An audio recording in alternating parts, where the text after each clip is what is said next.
Welcome back to the Professor Penn podcast. This is David Penn, episode number 73. This is the 13th of November, if I'm not mistaken. Supposed to date stamp these now, and I think, oh, yeah, it is. That was a great idea from a viewer. It's November 13th, 2023, episode 73, Demolition. We're going to talk today about the demolition job being done on Western culture. And it's a very successful effort, goes back a long time. It's so successful, in fact, that to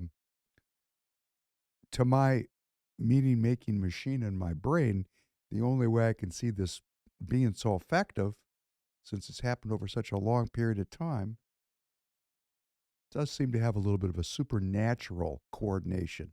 This is happening on so many different levels. We're going to go through some of those issues today. Want to thank Free People Radio for giving us this platform. Please go to freepeopleradio.com and give us your support. We're asking for it. I'm not shy to ask for it. You know, I'm watching across the whole conservative media universe, and everybody's asking for your money, asking for my money. And that's really a challenge for all of us, a challenge for me. Who and what do I support? And I can only say with great humility, if you are moved by what we're doing here at Free People Radio, setting up a political action community and featuring young political rising superstars like Royce White, please support Free People Radio. We need your help, and thank you for doing it. I also want to always direct you to precinctstrategy.com. That's precinctstrategy.com, where you can go for a tutorial on everything you need to get into the game of politics. And boy, we need you to get in the game because the game is it's quite complicated. We need people. You know, it's interesting. It's been a week since that last election now, and the one issue that is sticking in my mind and troubling me and making me quite a complicated person is only 20% of the American citizens voted. 20% voted. And I'm asking this audience to get involved in the parties, be it Democrat or Republican. So I just want to ask a question of you, the viewer. And I have hundreds of people that are watching, and Free People Radio has hundreds of thousands of people that are watching. Did you vote? Did you vote this past week? Did you vote? Put in the live chat. If you didn't vote, you can put that in the live chat too, because I'm interested in what I can do to motivate people just to vote, let alone get involved in the parties. Let's just dial it back to voting. It's hard to believe we can even be talking about such an issue when we're in such a exposed position as American citizens, most specifically and most um, poignantly because of this debt, which we're going to talk about today. Before we get there,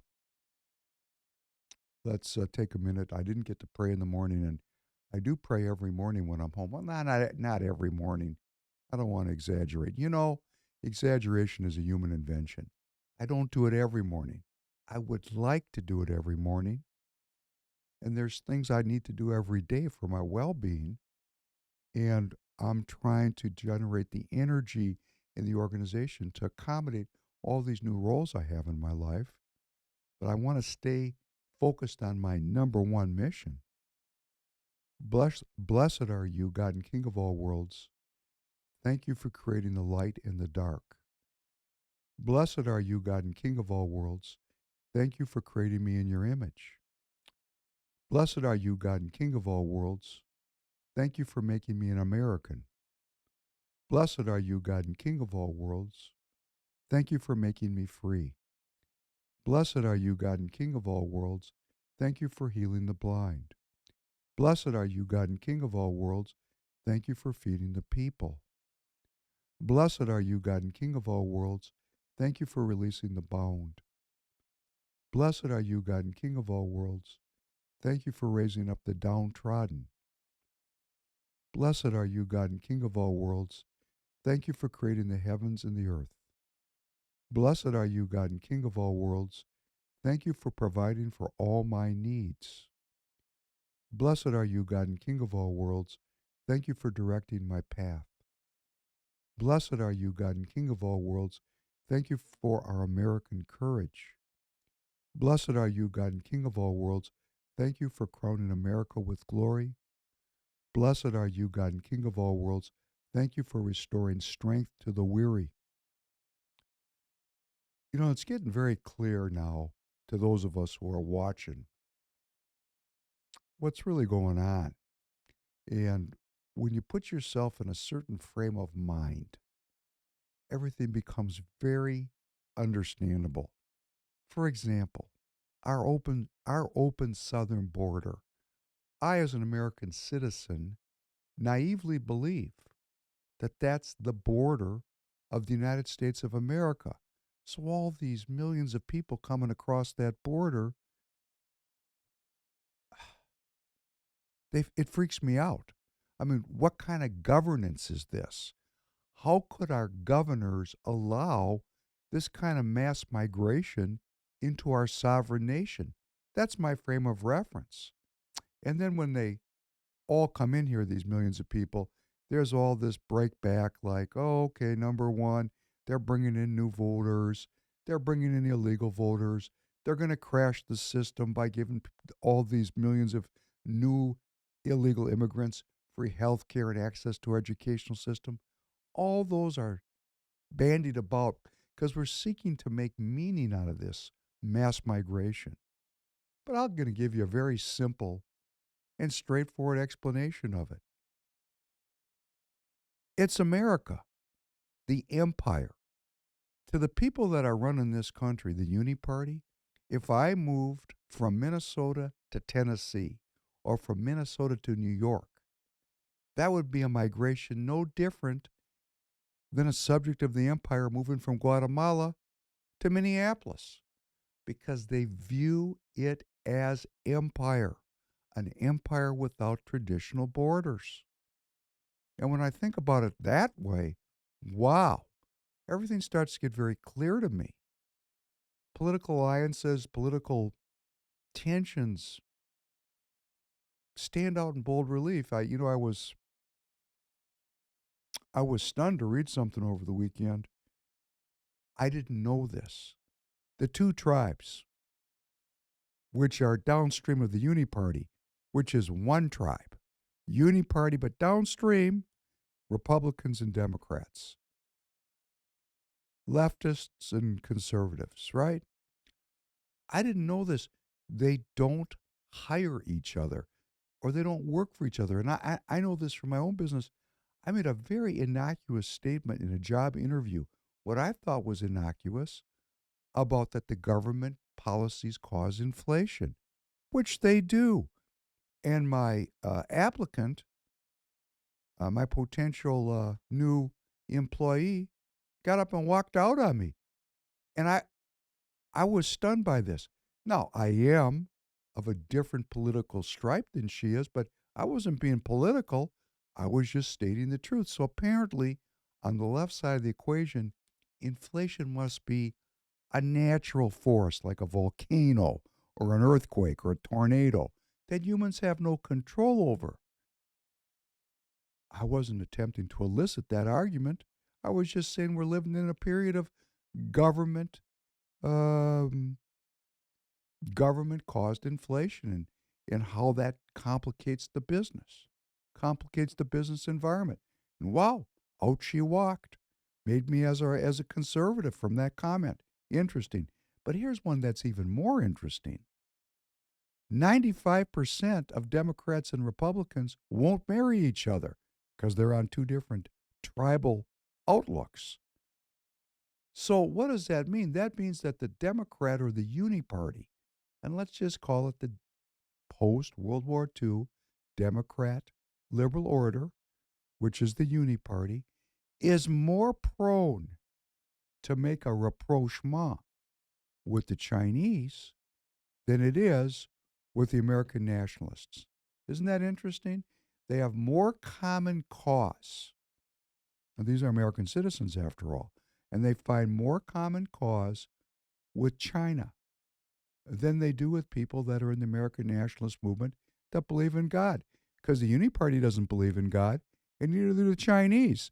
They're simpatico. They can live together.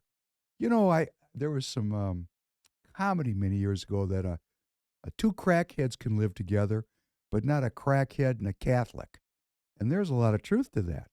So the alliances and the political cooperation that we're seeing in the world, which is so surprising to American citizens, so hard to understand, if we look at it from that perspective, who believes in God and who doesn't believe in God.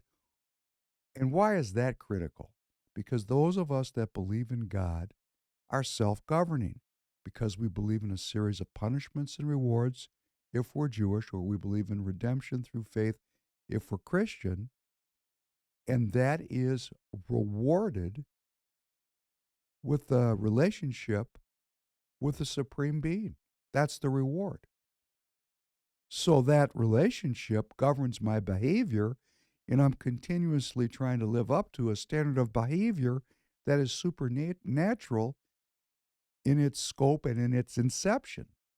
But if you remove that supernatural being and that whole spiritual dimension, that puts the state in control of everyone's life. And what does the state want? A larger and larger empire, always increasing in scope and power, and its ability to create dependency and control of its subjects. And that's what we're fighting about. And it's a political fight. I mean, we vote, and that's why I say, did you vote?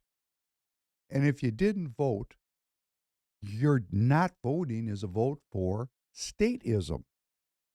Stateism, as opposed to self governance. So those are our two models: empire and stateism, and self governance and faith. And they're clashing throughout the world. And let us be very clear that those of us that seek self governance, we are way, way behind in this discussion. Some 20 or 30 years, or 40 years, or 50 years, or 60 years, or 400 or 500 years behind in the development of this political reality we find ourselves in today. So, we're going to talk about this today. And what I want to talk about is the demolition of our culture. It was Andrew Breitbart that said that culture was upstream from politics, and there's truth in that.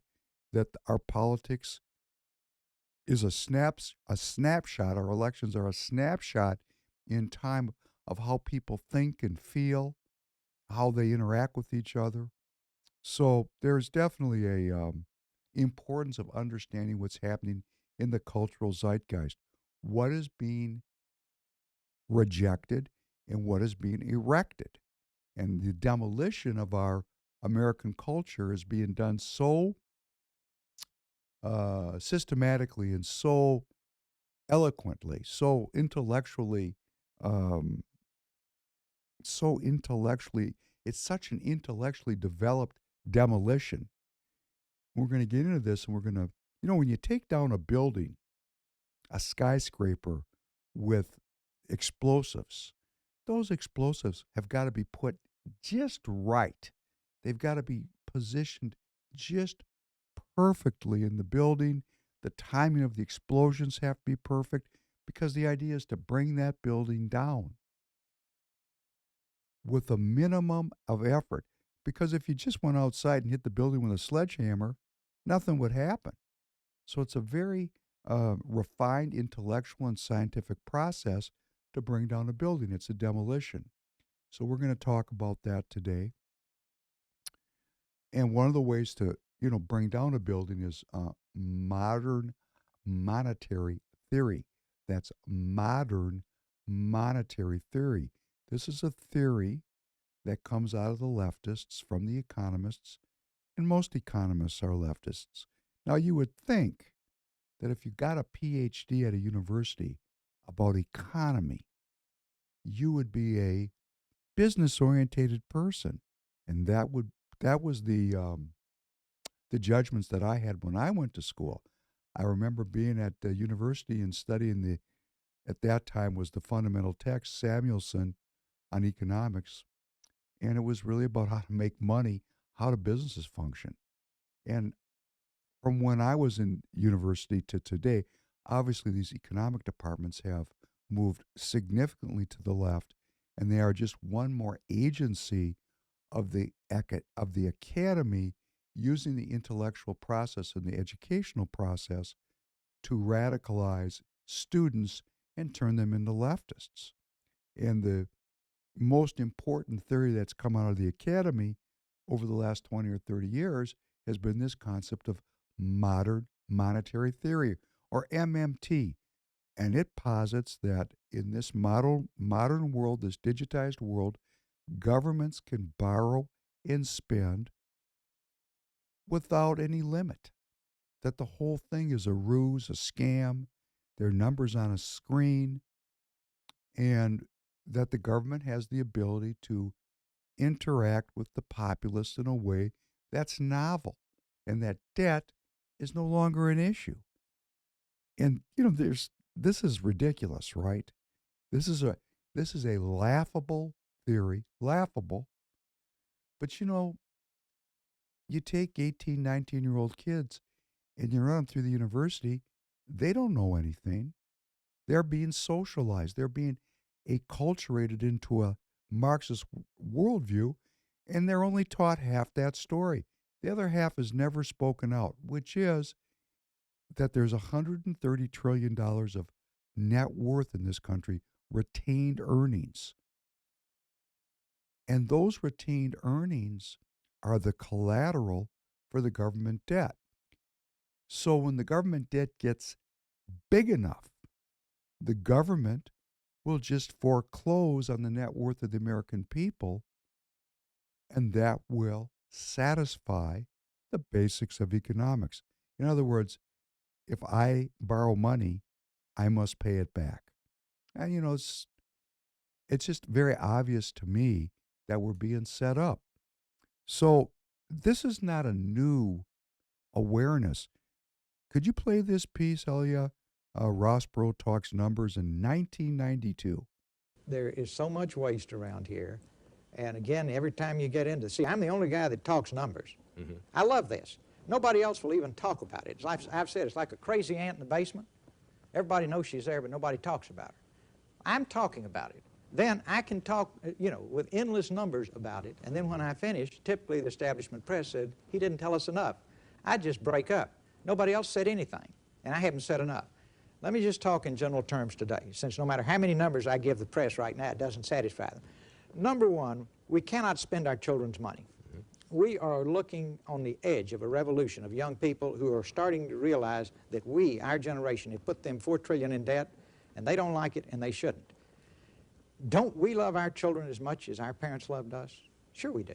We cannot spend their money. Now then, that's the easy decision. The hard decision is, how do you fix it?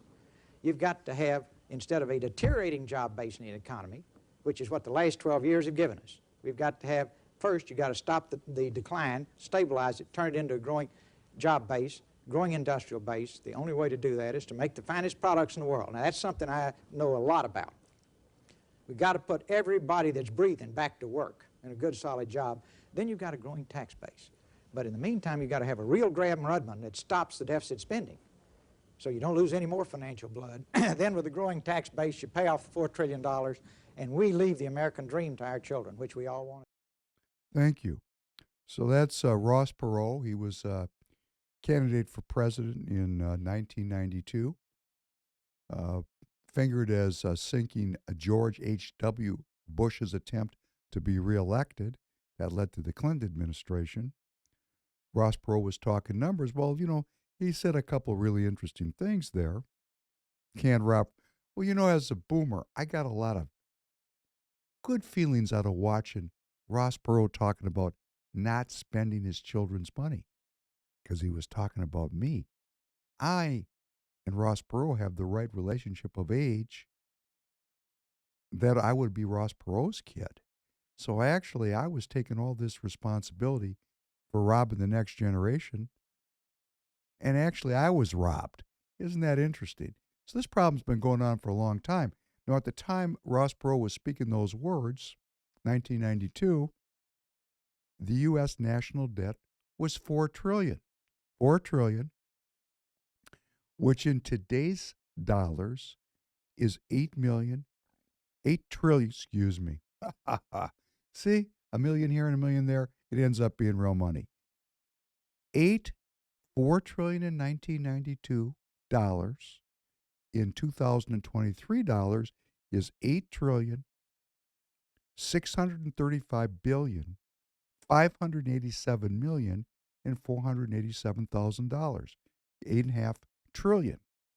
So in 2023 dollars, based on what our debt is today, since 1992, we've quadrupled our national debt, even though it was a political issue of the highest order in 1992. In 1992. Let's play this next piece, which is Ron Paul talking about the debt and the Fed. It's a little harder to follow, but it'll just underscore how long this issue has been ignored.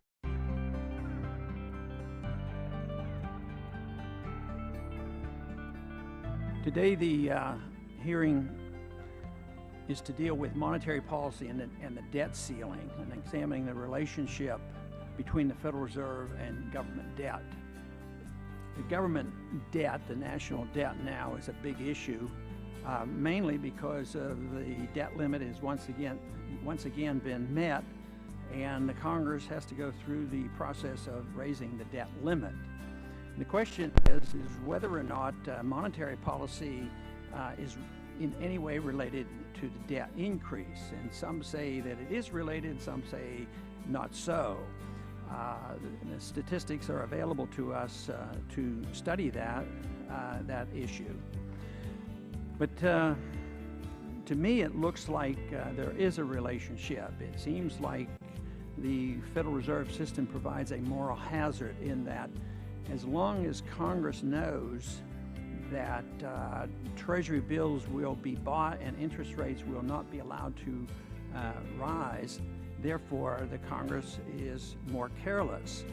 If we had no monetization of debt, which would annoy a lot of people, I'm sure, and think the world would come to an end, if that happened, the Congress would be self-regulated in many ways, because if we in the Congress spent excessively and we taxed excessively and borrowed excessively, and we still didn't have enough money to keep interest rates reasonably low, interest rates would rise, and it would be Congress that would have to respond and not be bidding for so much capital out of the market, and therefore wouldn't be tempted to say, well, it really doesn't matter.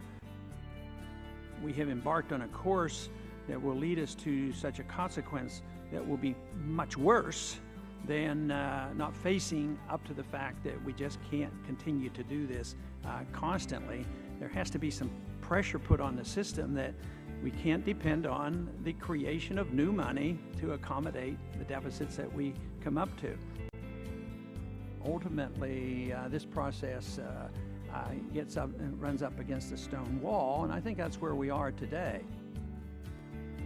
The solution hardly seems to be that just more debt and depending on the Federal Reserve to come to our rescue while devaluing the currency, which means that many people that some of this deficit financing is supposed to help actually hurts them, because they're the ones who lose their jobs, and then they end up with the prices going up because of the debasement of the currency. So this deficit financing seems like it can't last forever. Now, in this last decade, which has been a decade of economic weakness, real income has not gone up.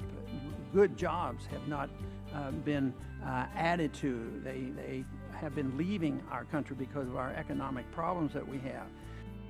What we did was we had TARP funds and we had the Federal Reserve pump in trillions, And everybody said, see, we saved ourselves from a depression.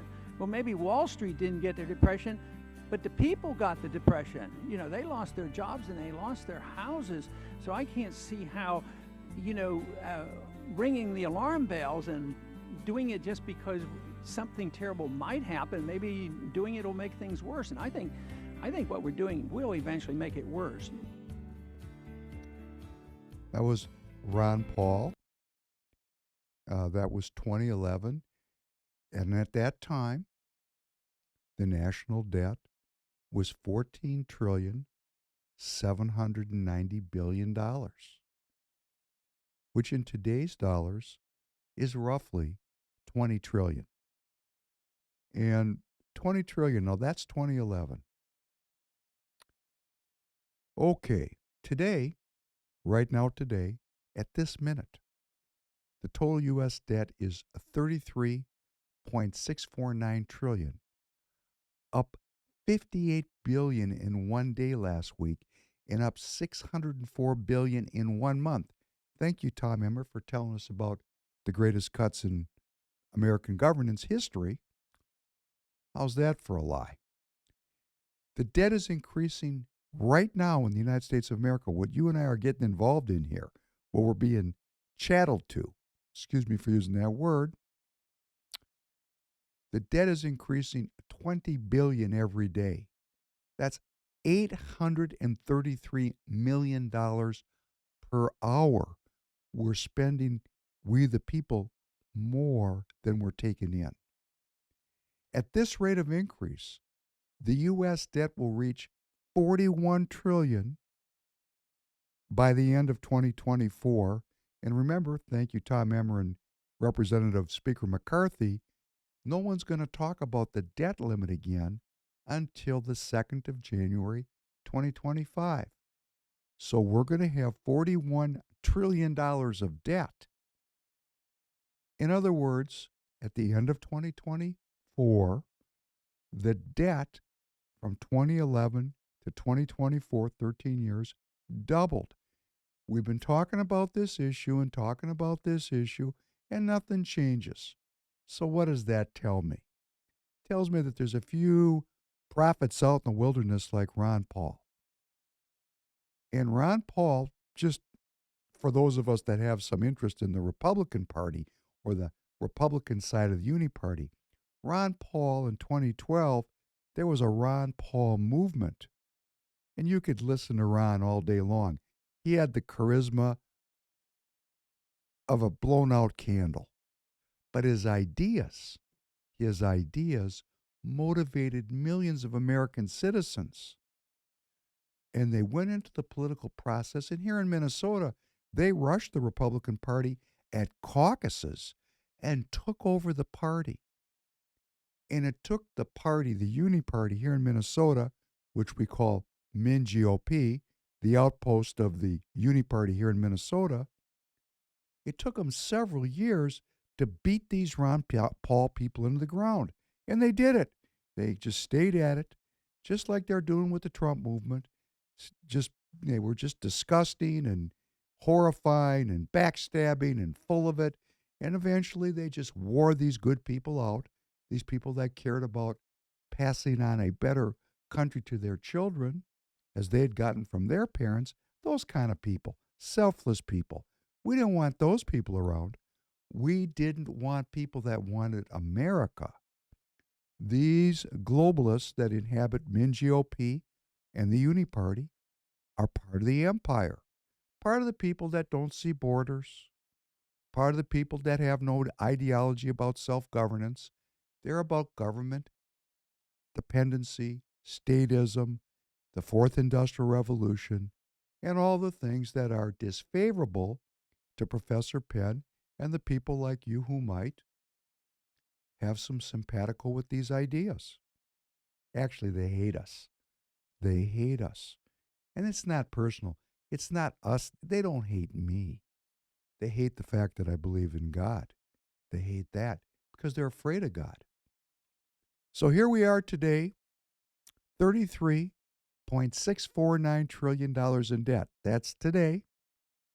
The interest payment on the U.S. debt because of the rising interest rates, now for the first time exceeds $1 trillion annually. The interest on our debt now exceeds 1 trillion. Exceeds 1 trillion. And that just flips right into the next, just a perfect segue into deterrence. Deterrence. Debt and deterrence. Elliot, could you play this next one up with the sub and the aircraft carriers and everything rolling into the Mediterranean? An Ohio-class submarine that can be equipped with advanced ballistic or Tomahawk cruise missiles has arrived in the Mediterranean. The move comes as the U.S. continues to bolster its military resources in the region amid the Israel-Hamas war. The Ohio-class guided missile submarines provide the U.S. Navy with unprecedented strike and special operation mission capabilities. This from a stealthy, clandestine platform. They are armed with tactical missiles and equipped with superior communications capabilities. Crucially, such submarines are capable of directly supporting combatant commanders' strike and special operation forces requirements. The U.S. has been flying military support for Israel, including 2 Iron Dome missile defense systems that it had previously bought from Israel. After ordering its largest aircraft carrier to move closer to Israel, Washington deployed a second aircraft carrier. President Joe Biden is asking Americans to spend billions of dollars to help Israel fight Hamas. The U.S. has further set up a small cell of Special Operations Forces. It is working with Israel to provide intelligence and planning, as well as advice on hostage recovery efforts. The Pentagon has also ordered additional warplanes to bolster A-10, F-15 and F-16 squadrons at West Asian bases. The U.S. Defense Secretary recently ordered about 2,000 U.S. forces to be prepared to deploy if needed. Officials say the Biden administration has already given Israel small diameter bombs and other munitions, and more will come. WION World is One is now available That's in very your country. good. Thank you. That's WION, an Indian news source. And it's debt, and deterrence. Now, 2 United States aircraft carriers and their associated support vessels steamed into the eastern Mediterranean in that submarine, and things quieted down for a little bit. They quieted down. That's deterrence. The debt passes and will reach $34 trillion, $1 trillion in interest payments. How will the deterrence be funded when the debt is consuming all of our budget? How's that supposed to work? Because these interest rates are not done going up.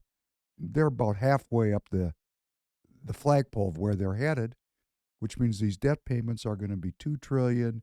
I mean, if we're still here together, God willing, thank you, God, for keeping us together, and we're sitting here in 2 years, and the debt payment's going to be, the interest payment's going to be $2 trillion, $2.5 trillion. You know, this is not sustainable, so they're going to have to take the money from somewhere. This modern monetary theory is a scam, total scam for very bright young college students who become stewards of governance, and their brains are no good. They were never taught how to think. My daughter called me from Columbia.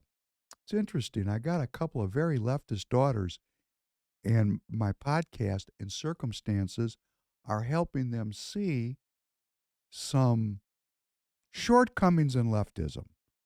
And my daughter at Columbia said to me, she goes, Dad, these people are stupid. And they are. So the question is, if those are our best and brightest students at Columbia, stupid, and then they get jobs working in government, our government is stupid. You know, it's really easy to manipulate stupid people. And my daughter started talking to me about critical thinking and how great it was that she could think critical. I said, wait. Sweetheart, critical thinking is nothing to brag about. It's the first step to do anything in your life, to be able to think critically. And apparently, they've removed that from our educational curricula. Great, fantastic. Isn't that great? And I can see that in my business career. I talk to people. If I don't tell them exactly what to do, they do nothing. Well, that's a real adjustment for me. Where I came from, if you're in a work organization and there was nothing to do, you found something to do to contribute. Your mind was always working about what to do next. Apparently, that's no longer part of the deal. That would be called a lack of productivity. So you get a lack of productivity with a rising debt. And how are we going to continue to develop weapons of deterrence? And the answer is the American citizens are going to be taxed to pay for it. That's why I say empire and self governance are in contradiction one to the other. We cannot be free as American citizens and support this empire. But of course, we're all kind of into this empire, to be quite frank with you. All of us, in our own kind of kinky ways, leftists, rightists, up, down, and around. Everybody wants to be on the winning team, right? So if you're a leftist, hey, empire, great. In that case, it's the spreading of the three pillars of the globalist order, right? We know what they are: social equity, climate change, and democracy. And, democracy means a woman's right to choose. So they want to spread, the leftists want to spread this ideology throughout the world. They're doing a great job of it. And the rightists of the Uni Party, they're sitting there going, give us more aircraft carriers. Give us more aircraft carriers. I mean, one could say that the disagreement in the world is between the neocons, who are the kind of the remnants, they're kind of America firsters in their own weird way, and the Davos crowd that are pure globalists. In other words, the neocons are advancing globalism run by America.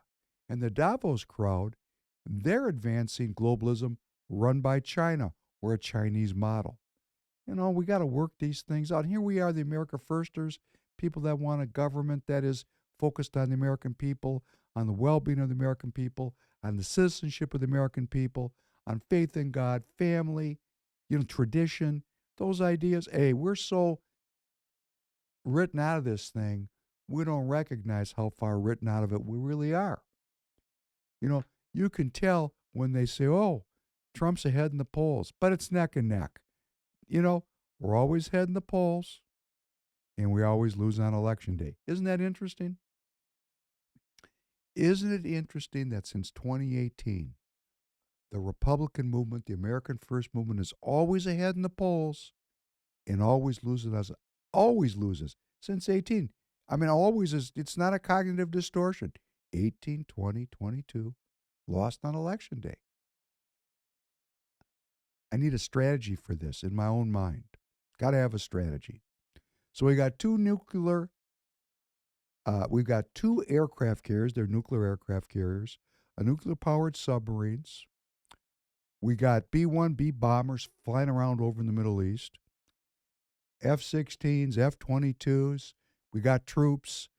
We got Iron Dome support. I mean, we're there. We're there defending the empire. And the United States government, our military, was nice enough to release a statement telling the American people what the goal was of all this military buildup in the Eastern Mediterranean. And I read it, and I'm going to share it with you. There's nothing really exciting about it other than they've written it down. What's nice about our government is they write it down. Number one, we have all of these new assets in the region. You'll like this. For the protection of U.S. forces and citizens in the region. And my question would be, why are U.S. forces and citizens in the region? What are we doing there? Because we have a lot of military assets in this region, U.S. military assets, and they've sent these tremendous weapons of war into the Eastern Mediterranean to protect the outposts of our empire. Why are we there? How does it benefit me that there are U.S. military bases all over this region? Well, what's the benefit to me? What is the benefit? What's the benefit to you? Number two, the flow of critical security assistance to Israel as a defense against further Hamas terrorist attacks. So our assets are being put there to flow critical security assistance to Israel. Okay, sounds like a good business. Number three, coordination with the Israelis to help secure the release of hostages held by Hamas, to include American citizens. And number four, here's the great bottom line, right? Strengthening a force posture across the region to deter any state or non state actors from escalating the crisis beyond Gaza. Strengthening of our force posture. In other words, we already got a force there. We already have a force in the region. We have lots of American military assets in this region, and we're strengthening that force to deter state or non state actors from aggression. Well, one might say the presence of American forces in the region might be an inflaming and precipitating anti American sentiment throughout the region. Like, for example, if I woke up today and there was, let's say, the ISIS army in downtown Minneapolis, it would probably piss me off. But in case, it's interesting. The bar door does not swing both directions. Somehow, we have in our neocon globalist mindset that we can put our bases anywhere in the world, and we have a right to do so because, of course, we're the defenders of the post-World War II Democrat liberal order, the liberal order, the Democrat liberal order. Well, we're going to talk about what that means today. What is the Democrat liberal order? What is it, and what is it being juxtaposed against? And that would be what was called and coined as Judeo-Christianity. Oh, now we're getting down to it. Culture. Culture is upstream of politics. The clash of cultures. The historical Judeo-Christian roots of Western culture and the New World Order, the Democrat liberal order. Wow. Getting clear about this now, aren't we? And as we think about these issues, I just want to say there gets to be some very, very pedantic power plays that go on that are ancillary to the big game that may be the most important part that we never hear about. Like, for example, Egypt. Egypt joined BRICS. BRICS is the alternative to the G7. That's the Chinese-run economic cooperation on a worldwide basis that governs trade. And there was all this talk about they wanted to start their own currency. That was a cover story. What really is going on with BRICS is there's an alternative trading architecture being created based on the Chinese Belt and Road, which is a threat to the globalists that are aligned with American hegemony. They're arguing over the split, right? I mean, that's all it is. And Egypt owes big money to the International Monetary Fund, which is a creation of the United States in the post-World War II Democrat liberal order. And they want to renegotiate. They're broke. And what the IMF never does is give you a break. They never write off any of the debt. They just restructure. And because Egypt has joined the BRICS, Russia and China are heavily pressuring the IMF to write down that debt, which, of course, the IMF said pound sand. And Israel said to Egypt, if you'll take, and I don't know why Israel was able to do this, Israel was able to say to the Egyptians, if you'll take these Palestinians, the IMF will write your debt off. And you know what? They're brokering a deal. And the Egyptians again said pound sand because they're backed up by the Chinese. And in times of war, people start stealing things. So it's possible that Egypt, after many, many decades of dependency upon and alignment with America, since Sadat made peace with Israel. It's possible they're going to say, hey, write it off. We're with the Chinese now. And even more potent, even more important is Turkey in this region. They also have a tremendous dollar debt problem, inflation of over 100%. President Erdogan wants to be the new sultan of the Sunni world. Turkey's a NATO member, so there's a lot of tension here.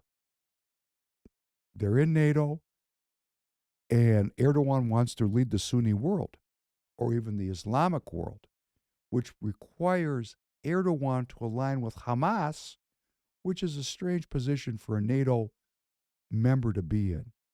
So they also have tremendous economic problems, and they also could write off their dollar-denominated debt and join the BRICS and align against the West and leave NATO.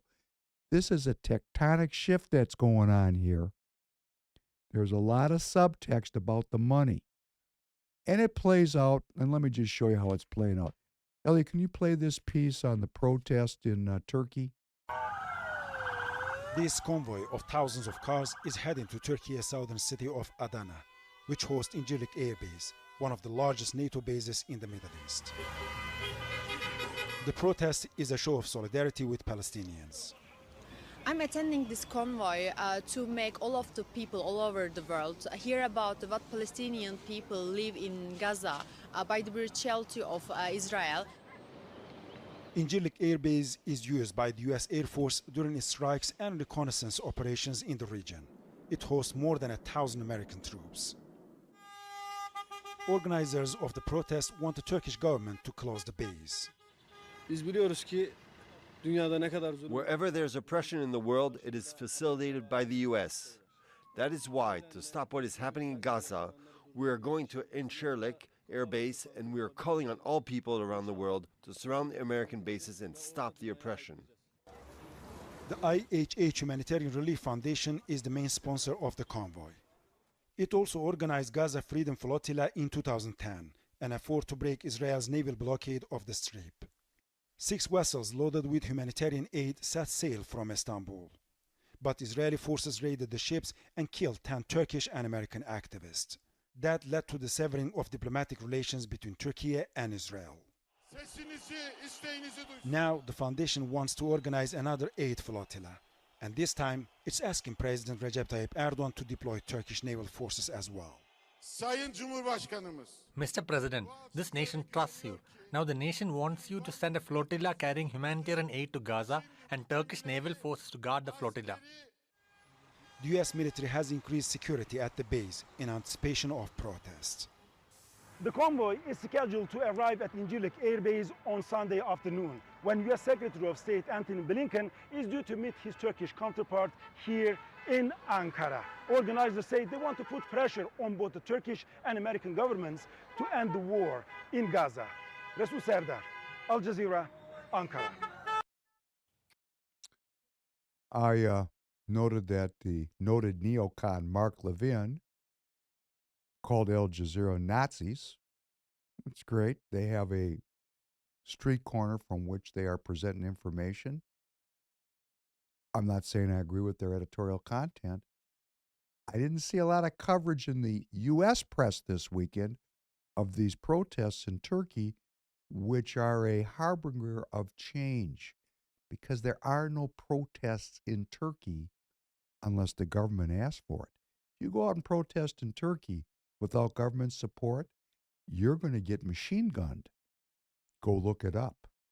So the government is now starting to foment unrest against the American military presence in Turkey, and this is another sign of the tectonic geopolitical plates shifting around these issues. And, we live in America. We've been the beneficiary of a great cultural tradition of economic prosperity and spiritual integrity, which has been eroded over many, many decades. And the erosion of American power is intentional It is going on within our government.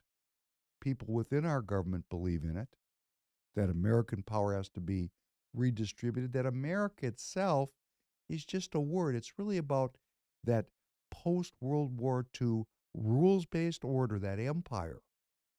That empire. And what is that empire? It's a godless empire. Doesn't matter if it's a Chinese governance or a American governance or French governance.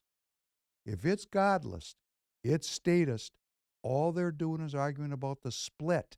They're not arguing about the freedom of the citizens to self govern. They're just arguing about the money split. And that money comes from an exploitation of citizens through debt. Isn't that wonderful? Demolition. It's all about demolition.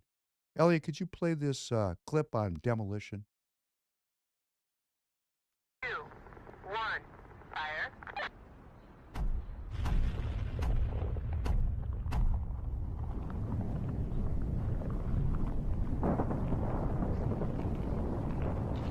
Let it go a second time, please. 2, 1, fire.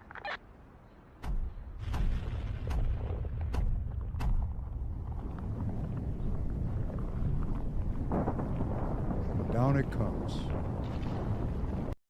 And how was it done? Thank you very much. How was that done? That was done because very educated and accomplished structural engineers know exactly where to put small explosive charges in a building that has stood for decades, has stood up in thunderstorms, maybe in hurricanes, maybe it's withstood earthquakes, it's housed hundreds of thousands of people, it's millions of tons. It could stand for centuries. So well constructed is it of steel and concrete. But if you find the weak spots, or if you find the spots upon which the structure rests, the fundamentals to the structure, the cultural fundamentals, if we're talking about Western culture, but in a building, if you find the structural fundamentals and you blow those up very carefully with not a lot of explosives, you can actually get the building to collapse, to implode. And of course, we have something here that's the analog of a structural engineer. It would be called a cultural anthropologist. A cultural anthropologist. So, what I'm going to speak about now, I'm going to speak about it within the context of cultural anthropology, not within the context of preaching. Because what I'm talking about is culture, upstream of politics. And I'm talking about what's termed the Judeo Christian culture of the United States of America. Now, Judeo Christian, we've had that term my entire life. Heard it since I'm a kid. But of course, it's a constructed term, and it's not a very old term. It really comes from the 19th century, and it first appeared as a word for Jewish converts to Christianity. It was picked up progressively over the period of time to characterize the relationship between the predominant Christian culture and its Judaic roots, because we have an Old Testament and a New Testament. And as we've talked about, Jesus said he did not come to abolish the old law. He came to fulfill it. So there was a relationship there. And then, of course, it became even more handy when the anti-Semitism of Europe culminated in the Holocaust. And it was a way to blunt or to handle or to minimize American anti-Semitism during the war period and right after, Judeo-Christian. It created an alignment between Christians and Jews. Now, it's kind of a tenuous alignment, but it does talk about our culture, and it really talks about what are the fundamentals that undergird Judeo-Christianity. What are the fundamental structural pieces that a cultural anthropologist could identify that hold up our Western culture, which is being demolished? It's being demolished by debt. And of course, that's a fundamental. Neither a borrower nor a lender be. Thoroughly biblical, the Bible warned, don't borrow money Don't lend money. No good. Well, we have this huge debt, so there's an easy one. That's very material, right? That's not at the heart of it. That's peripheral. What has been done to our culture to get it to implode like this, for it to come down? Where do these cultural anthropologists put the depth charges, the explosive charges, to bring down this giant edifice that organized the thinking and actions of billions of people? Because that's what culture does. Culture is a survival strategy that organizes the activities and behaviors of billions of people. Oh, a small culture could organize 5 people. Culture is culture. Can organize a handful of people, can organize the planet. And that's what, of course, they're heading for, is for one worldwide culture that organized the activities of everyone, eliminating what they would call tribalism or nationalism. We've talked about that relationship ideologically in the minds of these academics between tribalism and nationalism and extremism. They've created a bunch of false relationships to nullify nationalism and aggrandize globalism. And then they got to take that nationalist sentiment down. They got to put the depth charges in just right. They got to put those explosive charges in there so the culture collapses. So let's talk about, not as a preacher, but as an anthropologist, let's talk about the fundamentals of this Judeo Christian culture. This is from Professor Penn's perspective. Of course, this is not written down anywhere. I got to think it through for myself. You may have other ideas, and please put them in the live chat if I've missed one you think is important. God has power over life and death. That's the fundamental. That's the fundamental. That's there. You get a depth charge on that one, and of course we have 1 Samuel 2:6. God has power even over life and death. The idea that God makes decisions about human life, that human life is not in my hands. I don't commit suicide. I don't murder, because of course it says, "Thou shalt not kill." There's no murdering. There's no killing. There's no suicide. God has power over life and death. That's the fundamental. That is a fundamental, right? Matthew 22:39. You shall love your neighbor as yourself. I'm just bringing up biblical verses because they encapsulate the structure of our American culture, which is upstream of politics, and that culture is being systematically and carefully demolished. Play this next thing about this celebration, please.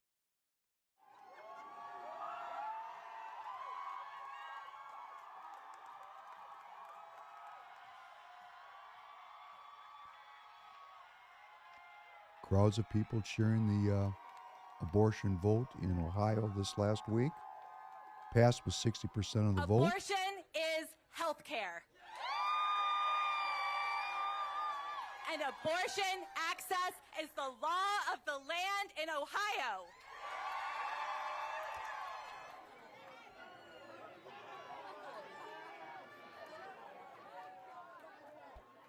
This campaign came together last year because we lost access.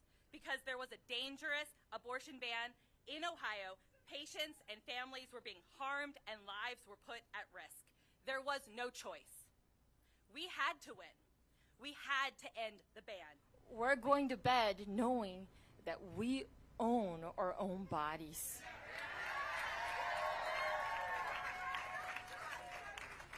Thanks to the work that you have all done. Well, I'm not going to get into the weeds about abortion. I'm just going to talk about demolition. So, what came up there was so interesting. And this has been going on. I never really thought about it, but abortion is not health care. That's a slogan. It can be health care, an ectopic pregnancy, for example, or a condition that threatens the life of the mother. There are issues which make it purely health care. But what it is purely birth control. It is a way to, let's just call it what it is. I'm not here to judge about it. I'm here to talk about what it is doing to our culture. And God's power over life and death has been nullified because, as that doctor said, now women are the owners and in charge of their own bodies. They do not see themselves as children of God. They are masters of their own universe. Now, you've just put a big explosive charge on a fundamental timber that holds up our culture. But we're not done. Let's talk about I'm going to read this. Now, most of you have heard this before, and I'm not reading this again to be biblical. I'm reading it because this is the creation myth of our culture. All cultures have a creation myth. How do we get here? This is what's being overturned. And there are parts of this which are very critical to understand. Please humor me. The creation myth of Western culture being systematically unwound. Now, the serpent was more crafty than any of the wild animals the Lord God had made. The serpent said to the woman, "Did God really say you must not eat from any tree in the garden?" The woman said to the serpent, this is Genesis 3. If you've never read it, please do so. The woman said to the serpent, "We may eat fruit from the trees in the garden, but God did say, you must not eat fruit from the tree that is in the middle of the garden. You must not touch it, or you will die." "You will not surely die," the serpent said to the woman, "for God knows that when you eat of it, your eyes will be opened, and you will be like God, knowing good and evil." When the woman saw that the fruit of the tree was good for food and pleasing to the eye, and also desirable for gaining wisdom, she took some and ate it. She also gave some to her husband, who was with her, and he ate it. Then the eyes of both of them were opened, and they realized they were naked. So they sewed fig leaves together and made coverings for themselves. Then the man and his wife heard the sound of the Lord God as he was walking in the garden in the cool of the day. And they hid from the Lord God among the trees of the garden. But the Lord God called to the man, "Where are you?" The man answered, "I heard you in the garden, and I was afraid because I was naked, so I hid." And God said, "Who told you that you were naked? Have you eaten from the tree that I commanded you not to eat from?"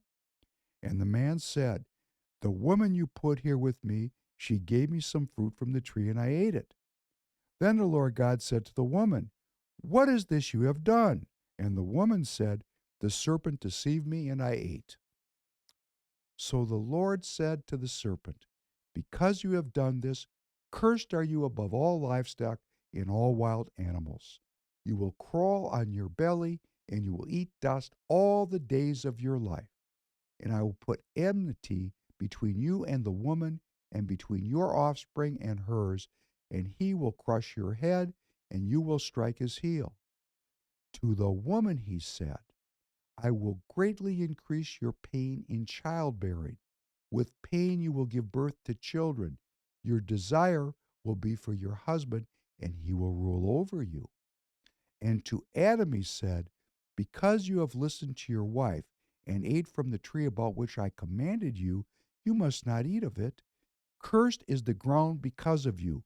Through painful toil you will eat of it all the days of your life. It will produce thorns and thistles for you, and you will eat the plants of the field. By the sweat of your brow you will eat your food until you return to the ground, since from it you were taken, for dust you are, and to dust you will return." Elliot, can you play this next piece about the fantastic life that the Chinese are living? Thank you.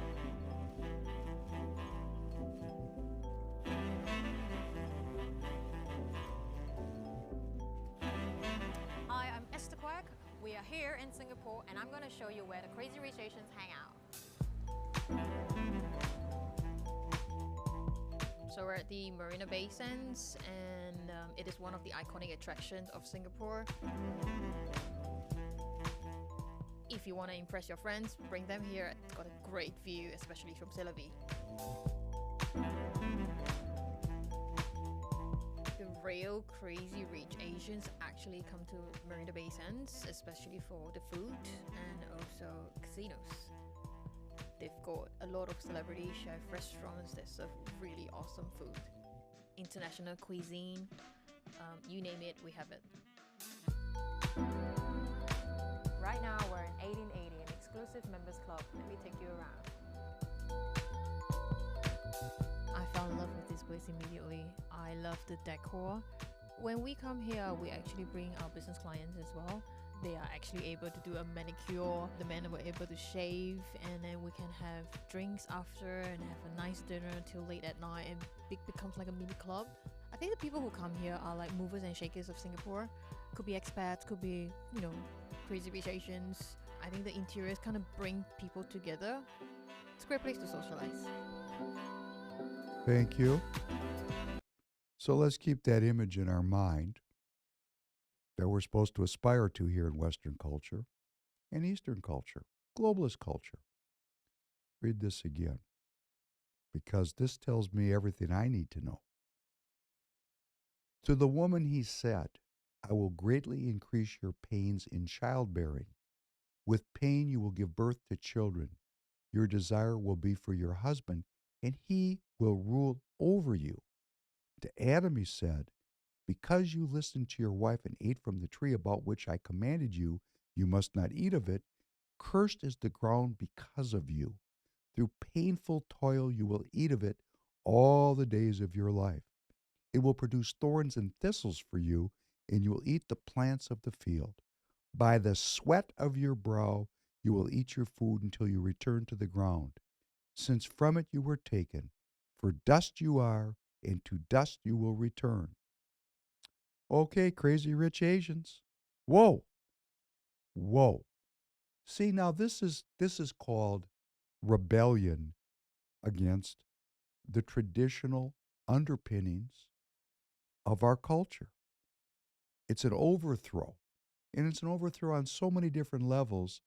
And I don't want to preach. I'm going to leave it to you to think it through, because I know that you can't. And if you haven't read the Bible, buy one.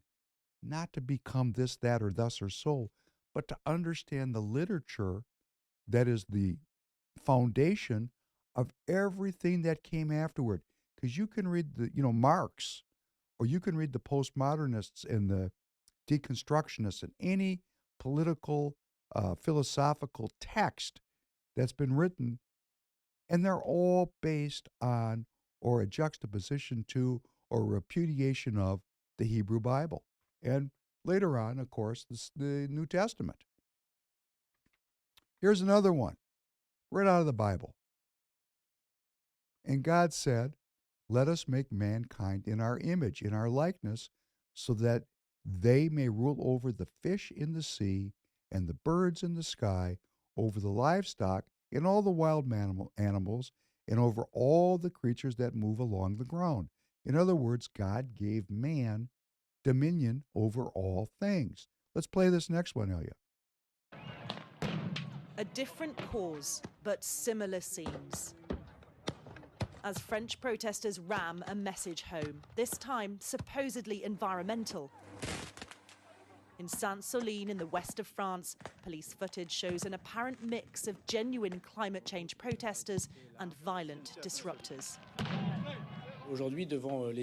Today, as I see images of the extreme violence against the police of this nation, I want to give them my full support and to say we are at their side and that these violent outbursts are absolutely unforgivable. The demonstration was against plans to build a large water reservoir for farm irrigation after the driest winter on record and a drought last year. But families described being trapped in clouds of tear gas as police said around 1,000 known troublemakers from across Europe took over, using explosives and carrying weapons. Those scenes echo unrest in Paris and across the country in recent days. In separate protests against President Macron's plans to raise the retirement age to 64, all amid growing condemnation over police violence. It's been a troubled week in France with protests all over the country and a nation now bracing itself for another big day of strikes over pension reform next week. Meanwhile, police and protesters have been injured, and more like this is expected, with some now criticising the violent turn of demonstrations as distracting from wider issues at the heart of French resistance sweeping the country. Adele Robinson, Sky News, France.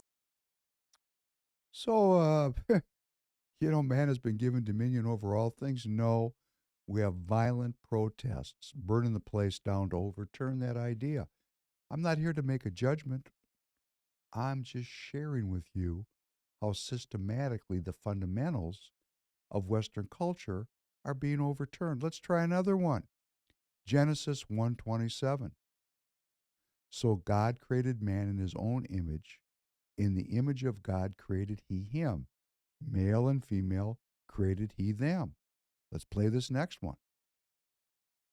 Dr. Levine, the Human Rights Campaign has declared 2021 to be on track to becoming, quote, the worst year for anti-LGBTQ legislation in recent history.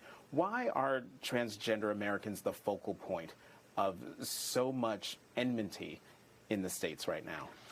I think a lot of that is political. I think that there are people that are using transgender individuals as a wedge issue, and Stop, so that please. is... Stop that. Just have to stop this. This is so honest.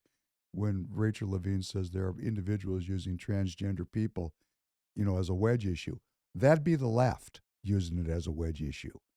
This is a completely transparent, sometimes when you're interviewed, the truth tumbles out by accident. Maybe Rachel Levine's not too smart. I don't know. But the wedge issue, this is a 100% generated by the left. And of course, the uniparty right can't help but to pick it up because it's great. Please continue. Precipitating some of the very challenging and difficult bills in many of the states. It's so hard to see these bills which target transgender youth.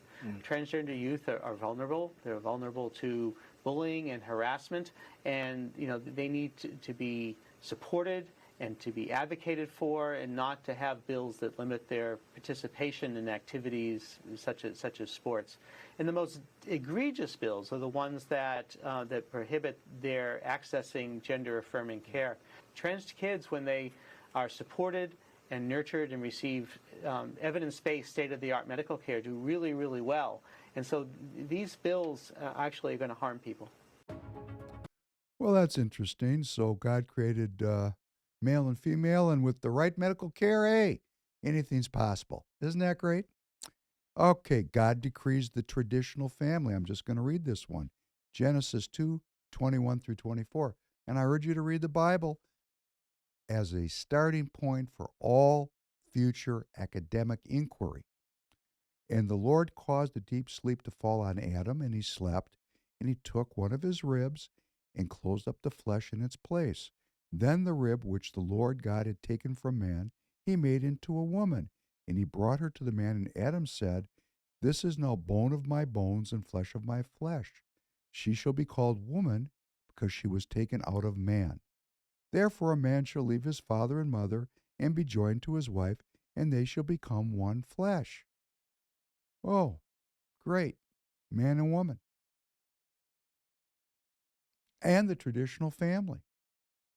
And the traditional family. A man shall leave his mother and father and be joined to his wife, and they shall become one flesh. The traditional family, man and woman. Another fundamental building block of Western culture, very carefully confronted and overturned through politics. Work ethic. Here's a great one. Thessalonians 3:10. Listen to this one. This is going to sound quite capitalist. For even when we were with you, we commanded you this. If anyone will not work, neither shall they eat. Oh, let's listen to this one. Let's pop this next one up here. There you go. Thank you. I think the best thing would be to start with a job. No. Yeah, absolutely. She needs a job.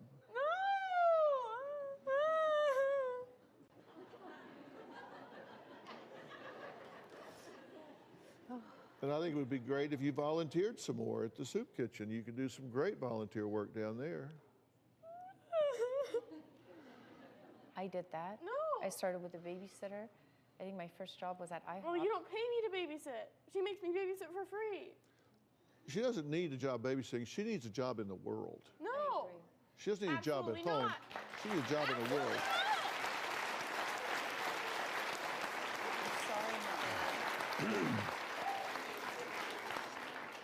You need a job. No, I don't want a job. Well, I know. It's so much work. But I know, I'm so tired from work. I don't want to do that. Great, isn't it? I bet she doesn't have to starve. She doesn't work, she'll still eat. And guess who's paying for it? See, this is one of the ways we undermine the culture, this kind of idea. Here's a great one. God-centered education, Deuteronomy 6:7. You shall teach them diligently to your children, and shall talk of them when you sit in your house, when you walk by the way, when you lie down, and when you rise up. Ephesians 6:4. And you, fathers, do not provoke your children to wrath, but bring them up in the training and admonition of the Lord. A God-centered education. Well, let's listen to this next one. Tonight, a Roanoke County School Board meeting. Protect trans kids! Protect trans kids! Protect trans kids! Ending in chaos. It started out with discussions over two controversial policies. One has to do with classroom displays and decorations following concerns over pride decor at Glen Cove Elementary. The new policy, unanimously approved by the board, says it's inappropriate for teachers to use decorations in a classroom that display any political, socio-political, or religious belief. Hidden Valley High School teacher Kimberly Irvin says the board is saying one thing but acting in a different way. Your proposed policies state the removal of politically motivated items, and yet all you do is push your political agenda on our schools. I am struggling to understand how you can have it both ways. The board followed up with a discussion over the new transgender student model policies from the Virginia Department of Education. The policies require teachers to use names and pronouns of students based on their official records. It also requires students to use bathrooms based on the sex they were assigned at birth unless their parents opt them out. While going over the policies, parents and students began the outbursts and were asked to clear the room. While some were cooperative, others were not. Okay, what am I being arrested for? Got blood on y'all's hands. What am I being arrested for?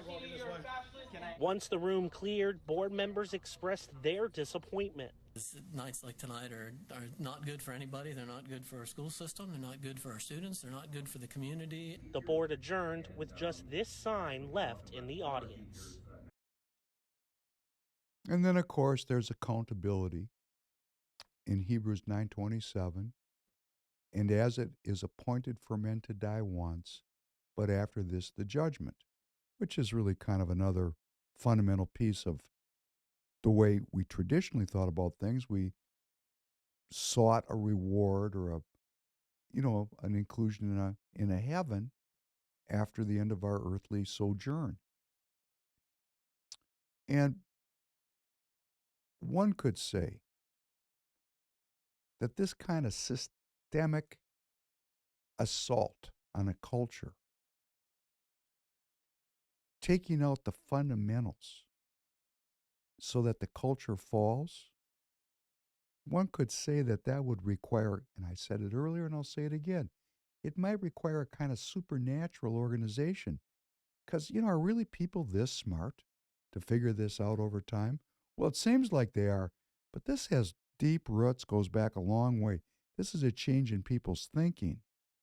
I think it's supernatural, and I'll talk about that, but let's just take a look at what happens when you knock out the timbers that hold up a building. Let's play it one more time. Here's another one for you.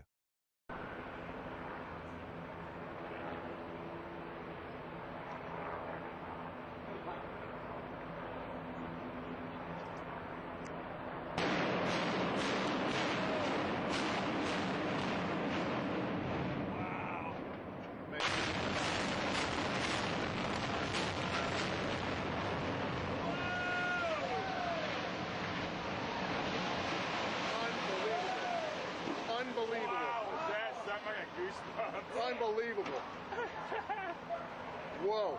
It's good, thank you. You know, why do we do this like this? I mean, what's the cultural benefit of taking a building down like this? Well, it's cheaper and easier than deconstructing the building in some other fashion, and it preserves the surrounding infrastructure.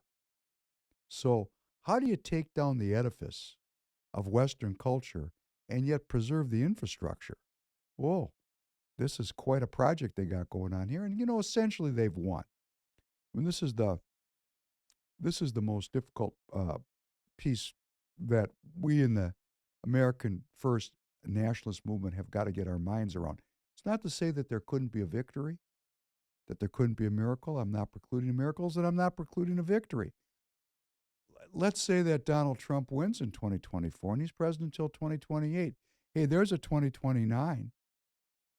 There's a 2032. There's a 2036. You know, this is a long-term project, and it's being fought mostly in the schools. And the progressive movement of education, as we covered in an earlier podcast, started in the early 1900s. They called it progressive education. In other words, before the progressive movement in education, education was religious, not secular.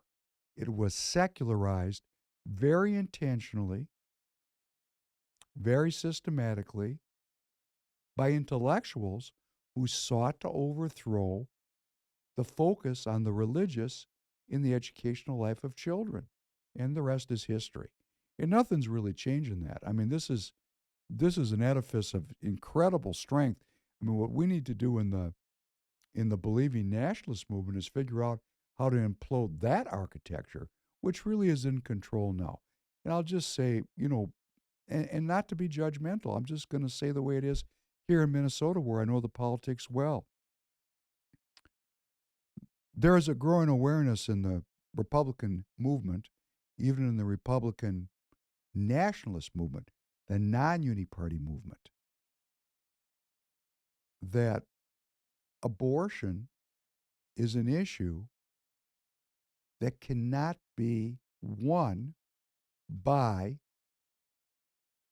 the right or the conservatives, that the voters who are motivated to vote come to the polls like they did in Ohio, and they overwhelmingly vote for abortion rights up till the moment of birth. I mean, that's just a fact. Let's not get into the judging. Let's get into the reality of where we're at here as a movement, because we're going to have to work this through as a movement. And there are people like Ron DeSantis or even President Trump that are saying, let's cut a deal on this issue. Let's walk it back. Let's walk it back from a 9-month abortion to 12 weeks or 16 weeks. Let's put some guardrails around this abortion issue. And we have to understand here that in Minnesota, if the Republican Party does that, or the Republicans do that, the so-called Republicans, or the nationalists do that, about 30% of those that would vote for the Republican side of the Uni-Party ticket, which is also going to be where the nationalists are going to show up, about 30% of those people will not vote again. That would be the religious conservative Christians who view this fundamental that God has the power over life and death, and they're not going to compromise on this issue. So the communists have found a cudgel to bash the traditional with, which seems not to have an easy answer. It's dividing the country between Republicans and Democrats, and then it's further dividing the Republican Party between staunch, faithful Christians and the Uni-Party wing of the Republican Party. And this is not a thing that's easily resolved. It's a issue that is a wedge issue, a so-called wedge issue. It was erected as a wedge issue, and it only worked as a wedge issue because the culture upstream of politics, that religious education where women might have believed and have been taught that to aggrandize their ego and their life path over God's life and mastery over life, that this would have been a sin to aggrandize my personal life, my personal financial success over the Adamic curse, where I'm supposed to toil to try to escape that. That's a sin, right? I mean, it undoes the fundamentals. So, had people been educated in humility and in submission, instead of being educated in the progressive movement, then the decision about life and death would have been made upstream of politics, and this would have never been a wedge issue. But once people were led to believe that their ego, that their intellect was the most powerful thing on earth and in the universe, which we are led to believe. It's all about me. Once we believe that, then it's very natural for women to say, A, I want to have power over my own bodily decisions, and B, I'm not going to serve men. That's crazy. And here we sit, divided, men and women, with Eve blaming the serpent and man blaming Eve. We haven't come very far. Now, people discredit Genesis. They discredit it as a fairy tale. I mean, obviously, there's an allegorical nature to it. But if you read it, the issues that are expressed within it are the very issues that are in front of us today. The serpent, the devil, tempted Eve with the ability to develop wisdom, and she ate of it, and she became wise, and she served it up to her mate, Adam, who ate of it because instead of following God's word, he was in love with his woman. Well, hey, that's part of the deal, right? We put our women first. How is that working out for y'all out there? Men and women both were traditionally raised to put God first. That was the goal, to be focused on God exclusively and only in our lives. And of course, that's what's being overthrown. Because my dependence on God is savage. It's not educated. It doesn't reflect modernity. Professor Penn believes in a fairy tale. Therefore, as Hillary Clinton recently said, I need to go to a re-education camp to be taken out of this very primitive thought form, which is getting in the way with us developing the Democrat liberal order, which we're spreading throughout the world under force of arms.